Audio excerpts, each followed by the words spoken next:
सुप्रभात प्यारे बच्चों। आज का शीर्षक है पद। कक्षा 10 के विद्यार्थियों के लिए पद नामक शीर्षक से एक पद लिया जा रहा है जो निम्नवत है।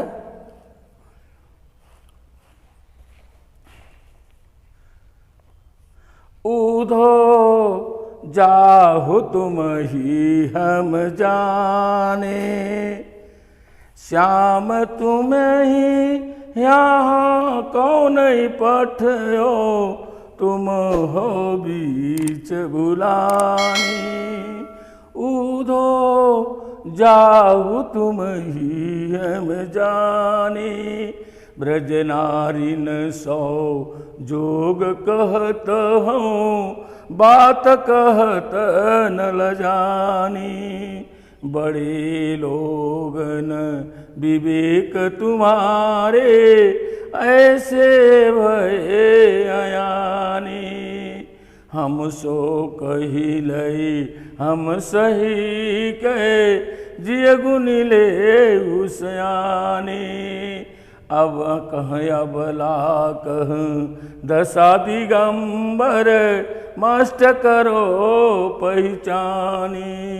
साँच कहो तुम को अपनी सौ, बूझत बात निदानी। सूर श्याम जब तुम ही पठायो, तब न कहूँ मुस्कानी। ऊधो जाओ तुम हम जाने।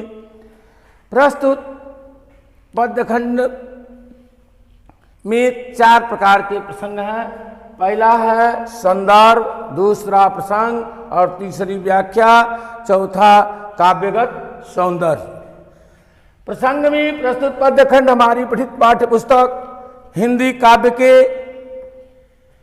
काव्य भाग 10 के पद नामक शीर्षक से अवतरित है। इसके रचयिता कृष्णाश्रयी शाखा के कवि सूरदास जी हैं। दूसरा स्टेप है प्रसंग।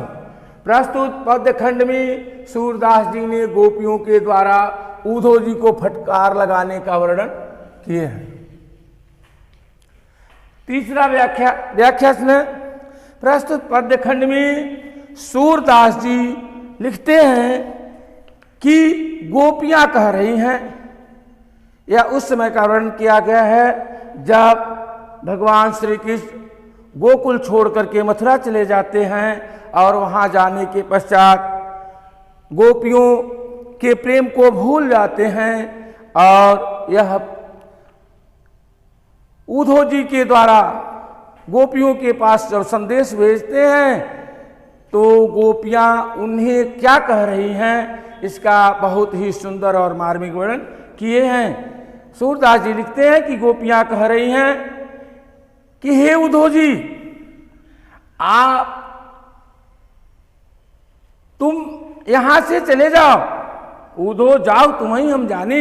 हे ऊधो जी आप जाइए, मैं तो आपको समझ गई।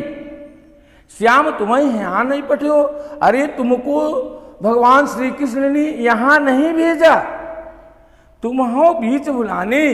तुम तो बीच रास्ते में ही कहीं भूल करके आ गए हो।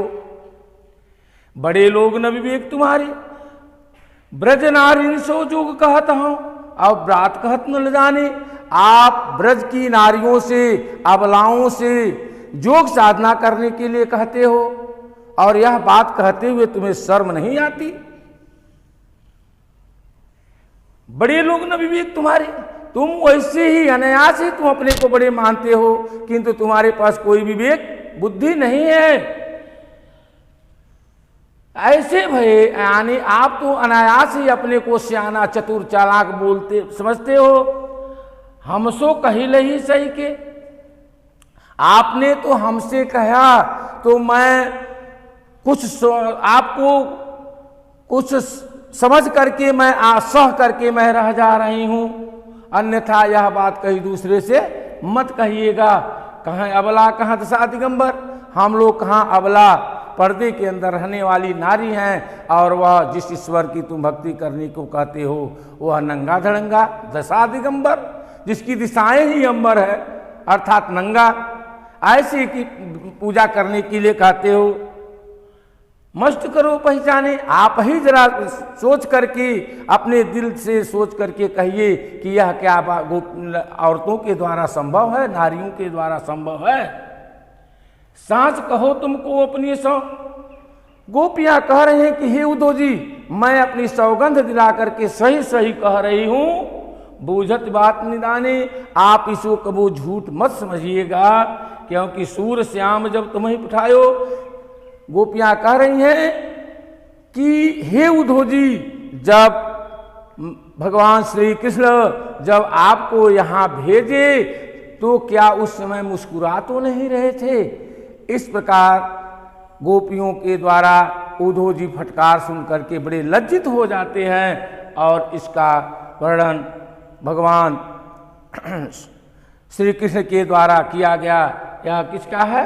सूरदास के पद से अवतरित है। यह व्याख्या हो गया। आप इसके बाद लिखेंगे काव्यगत सौंदर्य। काव्यगत सौंदर्य में पहला लिखेंगे प्रस्तुत पद्य खंड में कवि ने गोपियों के द्वारा उद्धव जी को फटकारने का वर्णन किए हैं। दूसरा इसमें शांत रस है। शांत रस जहाँ किसी की आराधना पूजा आज की जाती है वहाँ कौन सा रस होता है? शांत रस। तो गोपियाँ भगवान श्री कृष्ण के प्रेम में लिप्त हैं। भाषा में ब्रज भाषा का प्रयोग हुआ है। इसमें कौन सा भाषा है? ब्रज भाषा। छंद गेय पद है। अलंकार में उपमा रूपक और संदेहालंकार है। यहाँ संदेश कर रहे हैं कि आपको यहाँ भेजे हैं अथवा नहीं भेजे।